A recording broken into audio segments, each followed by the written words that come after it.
Okay, chapter 9, bonus section, mapping journeys.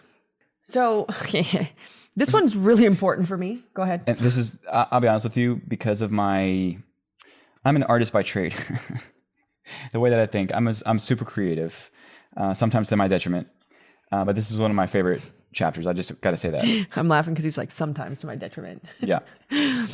Yeah. So mapping journeys for me were really, really important because I needed a visual of what was going on. Like, how do we take our employees through onboarding? How do we take our customers through their customer journey? What's that look like? How does it work? And I think, if you're not taking the time to see like the whole company as a whole, that's where we find gaps, right? And also with the process mapping, it helps your employees see that, like, hey, my marketing efforts lead to someone closing a sale, and that the people delivering the product are affected by the salespeople overselling, underselling, or not selling, especially if you're paying commission-based stuff or pay for performance.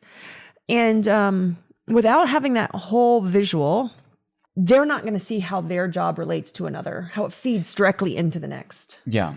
And what's really eye-opening is if you end up going through this and mapping it out, what you end up finding also in going through this exercise is visually, you're there connecting the dots. But you're going to notice and be like, wait a second, something seems off here. You can't really put your finger on it, but you're like, there should be an extra step right here through this handoff. You're going to start to see things and find things that actually were missing all along, but you just, because you were going through the motions of the day-to-day, it didn't really click.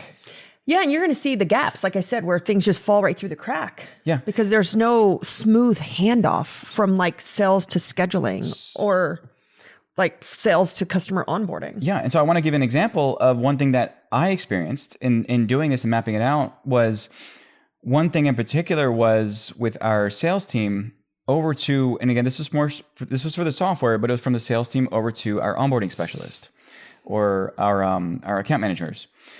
There was no clear handoff in really getting things to connect the right way. There was this friction, there was this disconnect that built up. And we ended up having to basically re-engage or resell ourselves in that relationship. There was no exchange of notes. There was no exchange of this feeling or like, hey, I'm going to go ahead and hand you off to, so-and-so. They're going to do great. They didn't really represent us well, but yeah. Well, I think, this goes into the growth markers, right? And it's growth marker 3, and that's when people kind of get that aha moment when the product is delivered. It's experience them knowing that this was the right decision. Yeah. So if you don't have great handoffs, where I'm going with this, if you don't have great handoffs, time kind of expands, and it's like, okay, someone wants a cleaning or someone wants to buy your software.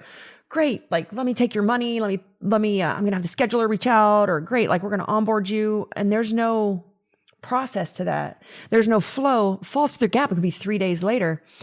Maybe you're scheduled. Maybe they're scheduling their cleaning 2 weeks from now because you can't get them on the schedule because you're understaffed. The more time that passes between when money was exchanged and growth marker 3 hits, which is the realized value. The realized value, they've got the service. The more time that passes between them giving you money and realized value, the less likely they are to stay. Like, the less likely they see the value in your product or service. Yeah. And so when we didn't have it mapped out, we saw like, oh my God, onboarding is taking like 2 weeks. Why? It should only take a week. Like, oh my gosh, like, we saw certain things because we saw those gaps from when the exchange of money happened to them being actually activated. And without having those process maps visual, you didn't see where the handoff kind of broke. Yeah. Because without that visual, what you end up having is in your brain, and I think this goes with you with aphantasia. You just assume, oh, they're going to do it. But it goes into not necessarily that it's an assumption, but there's a series of checklists that go on. Like, yes, first step is we talk to a customer. Second step is we close a deal. Third step is we onboard them. Yeah. But if you can kind of visualize this, or I have my fingers up here holding them as I go 1, 2, 3.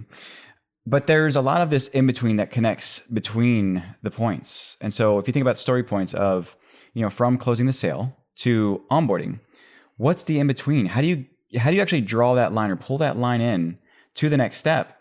And who does it? And who does it is that's all that stuff that visualizing it, mapping it out can actually help you fill the gaps, fill the voids that you're assuming. Yeah. But that's not actually there or concrete to actually do. And it's in a checklist doesn't do that well.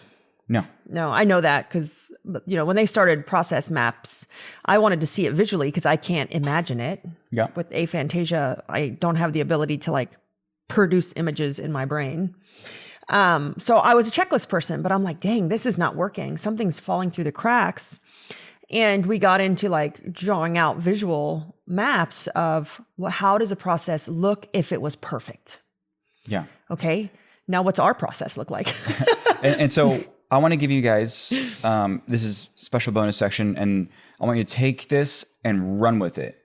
I want to give you a tip, and this could really accelerate the way that you build your processes and you start that mapping process is every single thing that you do and you put down, you put a little box around it, and then you draw a line and put a box around the next thing. For every single line that connects each box, think to yourself, should something be in the middle here? What is the bridge? And so for every line, there has to be another thing to smooth it out.